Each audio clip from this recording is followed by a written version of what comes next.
네, 안녕하세요. 박중사입니다. 네, 24년 10월 29일 화요일 장 마감 리뷰 방송 시작하도록 하겠습니다. 자, 오늘은 오후장 막판이 되기 전까지 하루 종일 제한적인 움직임 속에 계속 왔다 갔다 횡보하면서 하루를 보내다가 마지막에 막판에 한 2시 반 넘어서 3시 부근 돼서 돌파하고 말아 올리면서 끝났죠. 양봉으로 마감했는데 이때는 골드만삭스에서 삼성전자를 대량으로 매수한 흔적들이 잡혔습니다. 그리고 뭐 고려아연도 막판에 좀 급등을 했던 것도 영향을 줬고요. 전반적으로 반도체, 바이오, 2차 전지 등 막판에 다 여러 가지 섹터에서 다 같이 상승하는 그런 모습이 나타났습니다.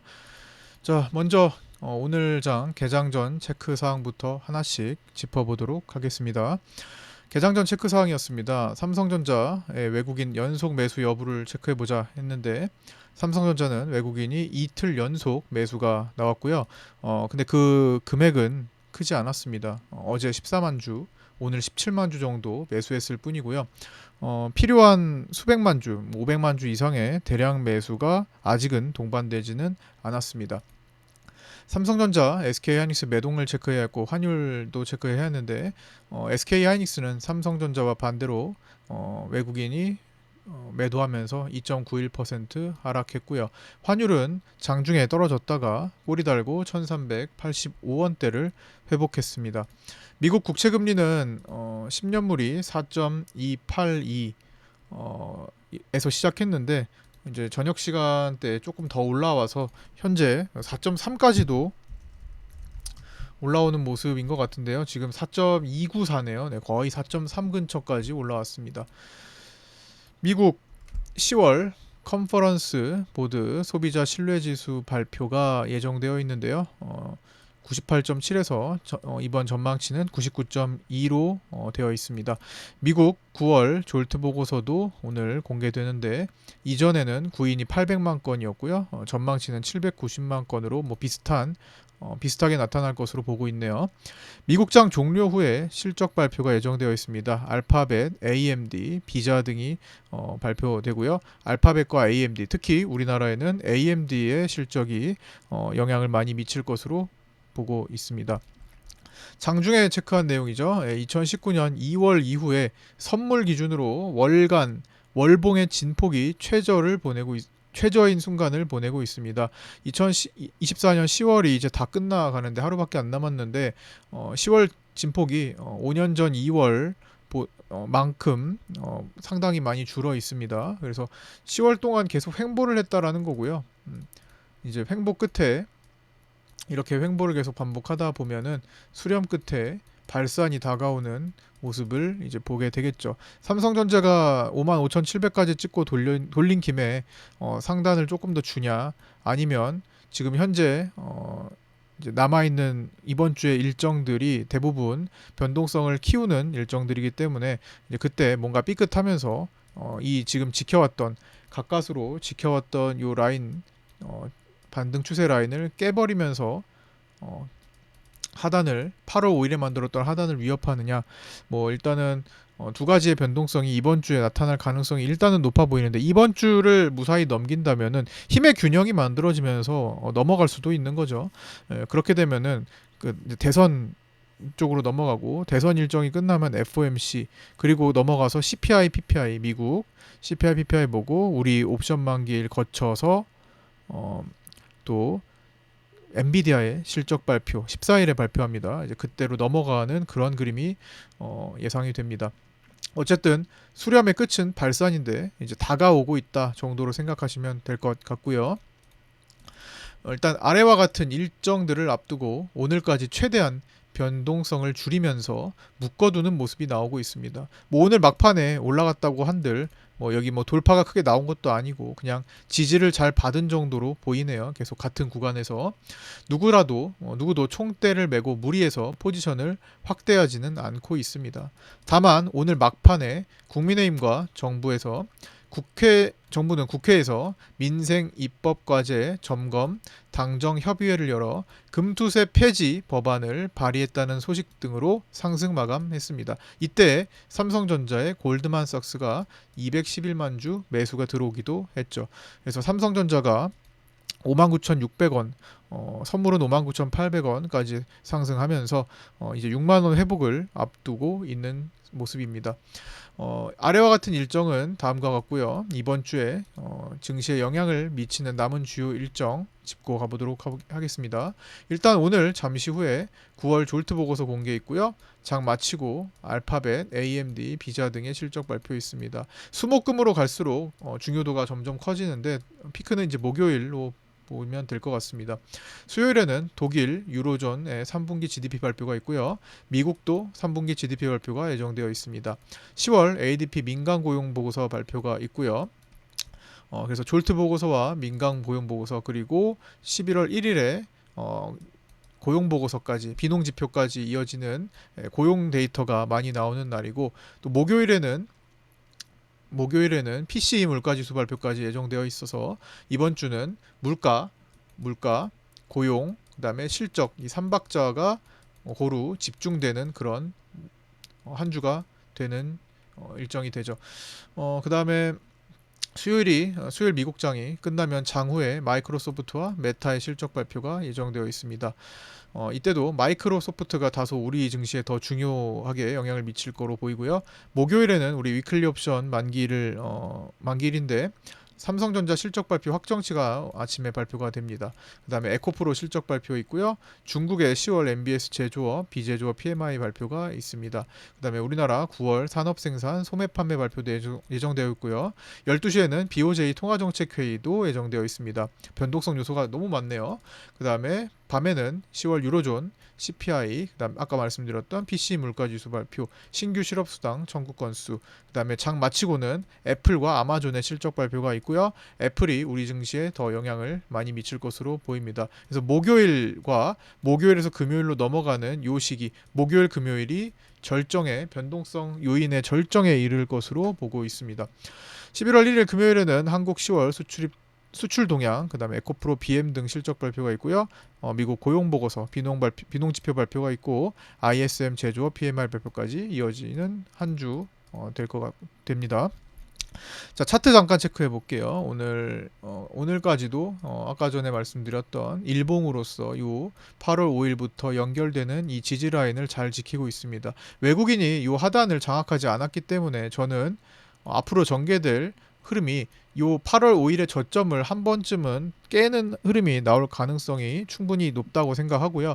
그 과정 동안에는 반등이 나왔다가 밀릴 수도 있겠죠. 일단 요거는 길어질 수도 있는 겁니다만 어쨌든 외국인의 입장에서는 저때 저점이라고 인식을 하지 않았다라는 거, 그 뒤로 적극적인 매수 대응이 없었기 때문에 뭐 선물만 한 2조 원 정도 들어가 있는 정도죠. 그래서 기본적으로 외국인들은 아직까지도 저게 저점이라고 생각하지 않는 것 같다라는 생각 일단 아직도 갖고 있습니다.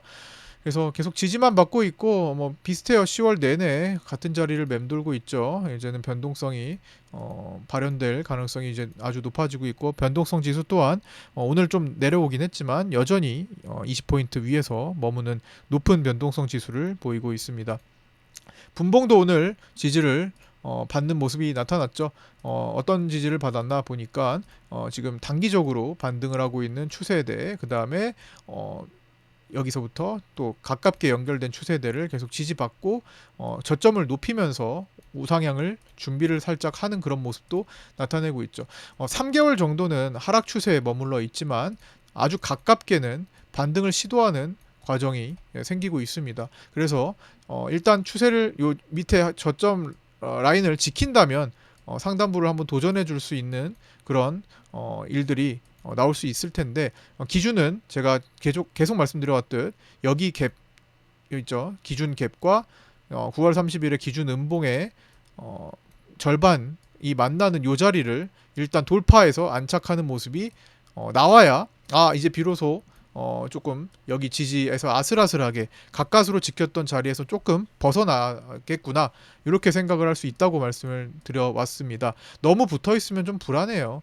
왜냐하면 하루만 깨져도 나스닥이 하루만 삐끗해줘도 개파락에 그냥 이탈돼 버릴 수가 있기 때문에 조금 여유로운 공간이 좀 생겼으면 좋겠다. 그걸 확인을 해야 되겠다라는 말씀을 드리고 있는 거죠. 그때까지는 뭐 주식을 굳이 하더라도 내가 가진 현금의 10% 언더로만 사용하는 것이 바람직하겠다. 뭐 아예 안 하셔도 좋고요. 굳이 한다면 손절가를 잡고 10% 안짝에서 운용을 하시는 게 현재까지는 뭐 가장 지금 계속 이어지는 이런 관점을 가지고 봐야겠다라는 거고. 그리고 분봉. 예, 분봉에서 오늘 같은 경우는 어쨌든 제한적인 수급이 오전장 그리고 점심시간 그리고 2시 전까지도 이어졌습니다. 계속 오늘 외국인들이 선물을 샀다 팔았다 했죠. 보시면 한 1,500억 언더. 지금 끝까지도 마찬가지긴 해요. 선물에서 뭐 크게 요동치진 않았습니다. 그냥 크게 변화가 없었습니다. 그냥 여기 짧게만 그냥 왔다 갔다만 했을 뿐이죠. 2시 이후에 선물 매수가 들어오면서 이제 올라오긴 했는데 그렇다고 해서 선물 매수가 폭발하지는 않았습니다. 오히려 매도로 마감을 했죠. 콜옵션은 샀지만요. 그래서 상당히 제한적인 움직임을 보였고 막판에는 삼성전자와 고려아연의 힘 그리고 반도체, 바이오, 2차전지 섹터들의 강세에 힘입어서 올라온 것으로 보입니다.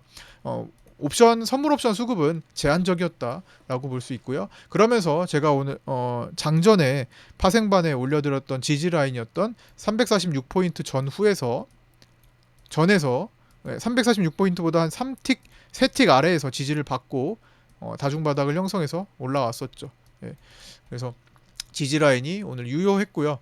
그 다음에 뭐 저항대는 350선을 말씀을 드렸는데 오늘 마지막에 좀 근접하면서 이제 도달하지는 못했습니다. 그래서 짧은 구간에서 반복했기 때문에 오늘 데이 트레이딩 짧게 하시는 분들의 경우 뭐 2시 전까지 뭐 수익 확보를 충분히 할 수 있는 그런 날이었던 것 같습니다. 빨리 마무리하시는 게 리스크를 줄이는 일이라 말씀드렸죠. 내가 하루에 내가 하루에 벌어들이는 일당을 최대한 빨리 마무리하고 그 다음은 이제 관망 모드로 가시는 것이 지키는 길입니다. 시장은 계속 같은 흐름을 반복하지만은 않습니다.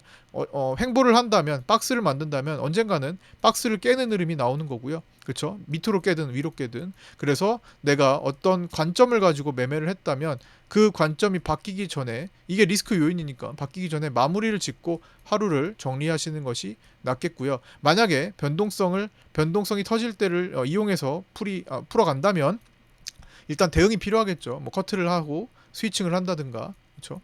어떤 식으로든 대응을 해줘야 된다라는 거죠. 그래서 기준 라인을 뭐 추세를 그어보든 저항대 지지대를 라인을 잡아보든 그렇죠? 어떤 식으로든 활용을 할 것을 최대한 적용해서 그다음 그날의 수급과 접목시켜가지고 풀어가야 될 것 같습니다. 제가 장중에 시장이 지금 어떤 환경으로 진행되고 있는지는 장중 라이브 방송을 통해서 매일마다 점검을 해드리고 있고 또 이제 텔레그램 방에도 전달해드리고 있으니까 참고하셔서 잘 풀어가셨으면 좋겠습니다. 막판에 바이오, 반도체, 2차전지가 모두 끌어올리면서 마감했고요. 반도체 지수 잠깐 한번 살펴보면은 KRX 반도체 지수는 이런 식으로 오후장에 삼성전자 중심으로 상승을 하면서 마감을 했죠. 그 다음에 KRX 바이오 지수도 마지막에 꼬리를 달고 올라왔습니다. 그 다음에 2차전지도 오후장에 좀 더 강해지는 꼬리를 달고 마감을 하는 모습을 나타냈습니다. 종가 체크 사항입니다. 삼성전자는 코스피 상승에 10.1포인트를 기여했다라는 소식이고요. 삼성전자가 없었다면 오늘 시장은 오히려 하락했을 겁니다. 고려아연도 코스피 상승에 5.7포인트나 기여했습니다. 그래서 이 두 종목이 없었다면은 오늘 시장은 하락했을 것이다 라는 거고요. 삼성전자는 외국인이 17만 주를 사며 이틀 연속 매수를 했고요. 골드만삭스가 211만 주를 매수를 했는데 이게 대부분 막판에 보시다시피 보시다시피 오후장 막판에 보시면 이렇게 2시 47분 15초에 150만 주를 찍으면서 시작된 겁니다. 아침에는 슬쩍 매도를 하다가 2시 47분부터 골드만삭스가 갑자기 이렇게 달려버렸죠. 그래서 마지막에 좀 힘을 실어 해서 시장을 끌어올렸고요. 삼성전자도 59,600원까지 올려놨습니다. 삼성전자 미결은 사망 계약이 축소됐는데 사실 어디서 축소했는지 오늘은 좀 뚜렷하게 알기는 어려운 것 같더라고요. 그래서 조금 더 추적해보고 말씀드리도록 하겠습니다. 자, 오늘 시장의 핫한 종목도 고려 아연이 있었죠. 어제 고려 아연에 대해서 뭐 간단히 정리를 좀 한번 생각을 좀 해봤는데, 자, 오늘 또다시 급등이 나왔습니다. 무려 18.6% 급등, 154만 3천 원에 종료를 했는데 뭐 이러면서 이제 코스피의 5.7포인트 상승에 기여를 했고, 이러면서 뭐 투자 경고 종목도 지정이 되었습니다.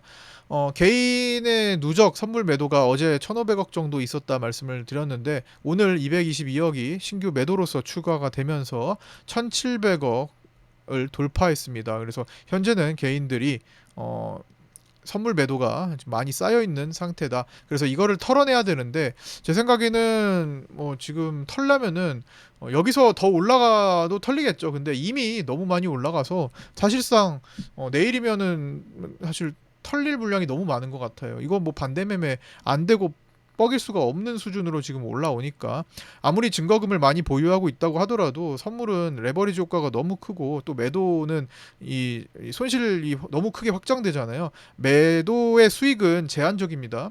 어쨌든 종목이 있으면은 하락은 제한적이죠. 뭐 0이 될 수는 없으니까. 근데 올라가는 폭은 지금도 저점에서부터 뭐 240% 이상 올라왔는데, 뭐 그런 것처럼 뭐 무한대입니다. 이론적으로 무한대기 때문에 굉장히 손실을 볼 때, 이 급등이 나올 때는 손실이 빨리 확장되는 특징이 있습니다. 그래서 매도는 반드시 커트를 잡고 하셔야 된다. 안 그러면 손실이 눈덩이처럼 불어나서 내 평가금은 더 올라가고, 그 평가금 대비해 가지고 다음날 주식, 그러니까 이게 복리가 잡히는 거예요. 그래서 평가금이 올라간 상태에서 퍼센테이지가 잡히는 식으로 가기 때문에 손실이 눈덩이처럼 불어나게 돼 있습니다. 그래서 지금 같은 경우는 쇼스키, 그래서 이제 쇼스키즈가 나오는 거죠. 빨리 매수로 돌리지 않으면 큰일 나기 때문에 기관들은 그렇게 빠르게 대응을 해준다라는 거죠. 외국인도 마찬가지. 그래서 지금은 사실 저 밑에서 평단이 낮은 편이라고 말씀드렸죠. 고려아연의 선불 매도가 좀 100만 원 언더, 한 80, 90만 원 언더에서 많이 들어가 있더라고요. 개인들의 그 수급 현황을 보면. 그래서 지금 뭐 대체적으로 거의 다 뭐 녹았을 겁니다. 그래서 더 이상 뭐 올리지 않아도, 뭐 더 올라갈 수도 있겠지만, 더 올리지 않아도, 굳이 더 올리지 않아도 개인들은 이미 탈탈 털릴 수 있는 그런 시점에 와 있다. 그래서 뭐 내려서도 털 수 있고요. 이런 식으로는 엄청난 공포감을 심어줬기 때문에, 어쨌든 물량이 너무 잠겨 있어서 이거를 뭐 예상하는 것은 큰 의미가 없는 것 같습니다. 이미 지분 경쟁 싸움은 이제 본격적으로 2차 전쟁에 들어가 있는 거고, 이게 국가가 개입해가지고 뭐 진정을 시킬 수 있겠지만 어쨌든 끝나야 되거든요. 싸움이 끝나야지 이게 다시 주가가 원위치를 찾거나 뭐 어쨌든 좀 차분하게 내려올 수 있죠. 지금은 비이성적 과열이 된 상태이기 때문에 뭐 못 말리는 그런 상태가 된 겁니다. 그래서 지금은 기존 매도 개인들이 1,500억 가량 있었던 것은 이미 손실폭이 너무 커서 슈퍼개미급이 아니라면 계좌 방어가 쉽지 않을 것 같다. 지난번에 7월 달에, 7월 초에, 7월 중순에 삼성전자의 슈퍼개미가 한 6, 7천억 이상 선물 매수를 잡았죠. 그래서 삼성전자가 한 3개월 지금 내리꽂고 있죠. 근데 슈퍼개미의 포지션은 꽤 오래 버텼습니다. 롤오버를 2번이나 하고, 그거는 이제 진짜 자금이 정말 많기 때문이라고도 볼 수 있어요. 아니면 다른 쪽으로 좀 해지를 해놨든가. 그래서 뭐 그런 식으로 이제 슈퍼개미급이 아니라면 이런 숏포지션, 특히 그거는 롱이었고, 특히나 이런 숏포지션은 더욱더 버티기 어렵습니다. 그래서 계좌 방어가 쉽지 않을 거라고 보여지고요. 아마 내일 12시에 반대 매매가 예정되어 있는 경우가 상당히 많을 거라고 보여집니다. 그래서 급 변화가 또 나올 수 있으니까 주의를 하셔야 될 것 같고요. 이미 물량이 많이 잠겨서 급등해도 거래량 자체가 크게 나오지는 않는 과정이죠. 시총이 무려 32조 원까지 올라오며 시총 9위인 기아와의 격차가 이제 5조 원 정도밖에 차이가 나지 않습니다. 그리고 내일 9시에 임시 이사회가 개최가 되는데 이건 또 변동성 요인이 될 수 있습니다. 최은범 회장이 30일에 긴급 이사회를 열어 경영권 방어 대책을 논의하는데 현재 보유 중인 1.4%의 자사주를 우리사주조합에 넘겨 의결권을 살리는 방안이 추진될 것으로 보입니다. 근데 이거는 MBK 쪽에서는 이거 업무상 배임이다라고 지금 주장하고 있는 거고요. 영풍과 MBK 파트너스의 임시주총의 소집 청구에도 응할지 또 모르는 상태가 되었습니다. 이제 그 응할지 여부도 관심을 받고 있는 상태고요. 어쨌든 변동성이 생긴다면 내일 투자 경고를 받고 임시 이사회가 열리는 시기에 맞춰가지고 내일 장중에 그리고 12시에 반대 매매 또 일정이 또 있을 테니까 그 전후로 해가지고 변동성이 좀 크게 생길 수도 있으니 함부로 접근을 하면 안 될 것 같습니다. 프로그램 비차익이 내내 매도를 보이다가 장 막판에 매수로 전환되면서 97억 매수로 끝나긴 했네요. 236억에서 97억 매수로 바뀌었습니다. 그 다음에 달러 선물 종가는 1385.5원으로 끝났고요. 야간에도 비슷하게 거래가 되는 것 같습니다. 외국인은 오늘 달러 선물을 160억 매도했네요. 변동성 지수의 하락이 2.19% 있었으나 이 정도면은 크게 내려온 건 아닙니다. 갭 띄우고 내려왔는데 시장 반등의 변동성 지수의 하락은 긍정적으로는 보입니다만 오늘 시장이 횡보하고 조금 우상향 보인 것 치고는 많이 내려온 것은 아니에요. 그래서 아직 절대 수치가 21.44로 상당히 높은 편입니다. 이렇게 내려왔지만 절대 수치가 높다. 그래서 언제든지 변동성이 발현될 수 있다라고 생각을 하셔야 되겠고요. 변동성 지수는 옵션 투자자들의 생각이 반영된 겁니다. 어떻게? 앞으로 30거래일 동안에 시장이 얼마나 변할지에 대한 생각이 반영됐다고 보시면 돼요. 변동성 지수가 높을수록 앞으로 30거래일 동안에 변동이 더 많이 생길 것이다 라고 보는 거죠. 그게 옵션 편입성으로 변동성 지수에 나타나게 됩니다. 변동성 지수는 그 이상을 반영하지는 않아요. 어차피 만기가 되기 때문에 옵션 만기를 감안해서 한 달 한 달씩 끊어서 만기 일정에 따른 변동으로 보시면 됩니다. 그래서 장기적인 흐름을 예측하기는 어렵다라는 특징이 있다라는 것도 체크해 보시면 좋을 것 같고요. 자, 마지막으로 이제 미국 기업 실적에 대한 코멘트 잠깐만 드리고 마치도록 하겠습니다. 블룸버그 등은 S&P 500 기업 중에서 3분의 1 정도가 실적 발표를 이미 했는데 이들 가운데 예상치를 상회한 기업은 75% 정도로 22년 4분기 이후 가장 낮았다고 합니다. 이미 그런데 많은 기업이 실적 발표 전에 이미 이익 전망치를 하향 조정했고 이는 실적 발표가 진행됨에 따라 증시에 부정적으로 작용할 가능성이 높다고도 언급했습니다. 특히 블룸버그는 S&P 500 중 시총 상위 5개 기업의 3분기 이익 증가율은 19%로 추정되는데 이 수치는 23년 35% 대비 많이 낮은 수준으로 상위 기업들도 이익 증가율이 낮아지고 있음을 경계해야 한다고 언급했습니다. 이익은 이익인데 이익 증가율이 낮아지는 겁니다. 이미 시장의 상승은 이익 증가율이 올라가는 것을 염두에 두고 지금까지 나스닥이 크게 성장해 왔던 거죠. 근데 그 이익 증가율이 줄어드는 추세로 바뀔 수도 있음을 경고한 메시지라고 보이고요. 이는 이제 대선을 앞두고 발표하면서 대선 이후에 주가가 오버 펌핑된 것들이 어느 정도는 되돌릴 수 있음을 또 암시하는 상태라고 보여집니다. 그래서 그에 대한 내용도 좀 주의를 하면서 체크를 하셔야 될 것 같습니다. 자, 끝까지 시청해주신 분들 감사드리고요. 구독자 텔레그램방 아직도 안 들어와 계신 신규 구독자분들 계시면 들어오셔서 함께 하셨으면 좋겠습니다. 입장 신청하시면 네이버 카페에도 들어오실 수 있는데 들어오시면 매매일지나 많은 자료들이 또 올라올 예정이고요. 아직은 이제 8월 1일부터 시작을 했기 때문에 그렇게 많지는 않는데 한 분 한 분씩 지금 가입하셔서 공부하시고 계신 모습이 있으니까 아직 가입 안 하신 분들 신청하셔서 입장하시면 됩니다. 자, 모두 끝까지 시청해주셔서 감사드리고요. 저는 내일 아침 8시 20분에 유튜브 라이브 방송에서 찾아뵙도록 하겠습니다. 감사합니다.